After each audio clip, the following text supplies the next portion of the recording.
So strategic ধৈর্য যেটাকে বলা হয়, এটাকে এর সঙ্গে সঙ্গে আমাদের রাখতে হবে এ ম্যাসিভ ইন্টেলিজেন্স, একটা ফ্লো অ্যান্ড সার্ভেলেন্স। কী এক্স্যাক্টলি হচ্ছে বাংলাদেশে বা কী এক্স্যাক্টলি হচ্ছে পাকিস্তানে, সেই intelligence gathering should be absolutely top class.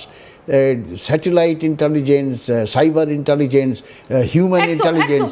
আমি এখানে একটু আপনার কাছ থেকে জানতে চাই যে যখন পাকিস্তান আসছে, যখন ইউএসের টিম আসছে, যখন টার্কির টিম আসছে, ভারত কেন সেই জায়গায় গিয়ে ঢুকতে পারছে না বা ভারত কেন ইন্টারফেয়ার করছে না?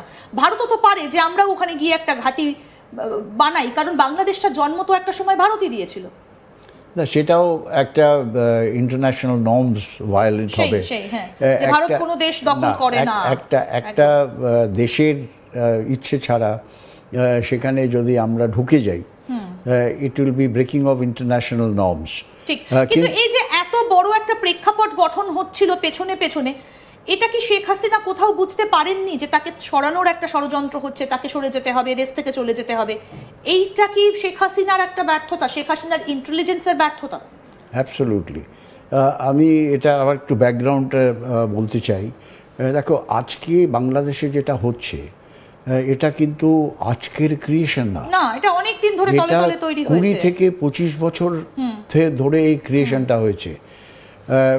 2002-2003 সালে উনি পারভেজ মুশাররফের চাইল্ডহুড ক্রাশ ছিলেন। সে স্টোরি আরেকদিন বলবো। তার সঙ্গে এসে দেখা করলো, Khaleda Zia, welcome Parvez, how are you and all. That was the beginning of ISI entry into Bangladesh, 2002-2003, আর এখন হচ্ছে 2025। মানে আপনি বলছেন খালেদা জিয়া যখন 2006 পর্যন্ত প্রধানমন্ত্রী ছিলেন, 1 to 2006, আপনি সেই টাইমটা, সেই টেনিয়রটার কথা বলছেন। আর এবারে যখন হাসিনার সরকারের সময়, ওর মধ্যে কোনো ডাউট নেই, মানে 2009 থেকে হাসিনার যে সরকার, হাসিনার সরকারের মধ্যে ইনফিল্ট্রেট করলো এই ধরনের মন্ত্রী, army people, air force people, navy people, আমলা, যারা পাকিস্তানপন্থী, যারা চেয়েছিল যে না, যুদ্ধ হওয়া উচিত না 71-এর, ও পাকিস্তানের সঙ্গে মিলমিটার করে নাও, let it remain as east Pakistan.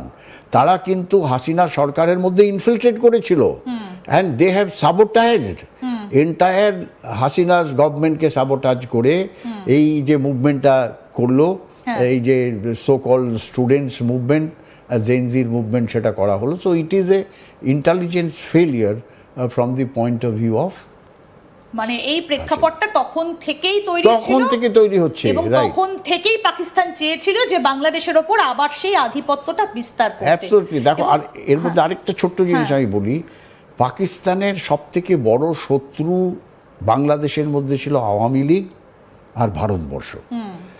Awami League হচ্ছে পাকিস্তানকে এই পলিটিক্যালি ডিস্টেবল করে এই বাংলাদেশ ক্রিয়েট হলো, তার মানে পাকিস্তান গেল, আর ভারতবর্ষ সাপোর্ট করলো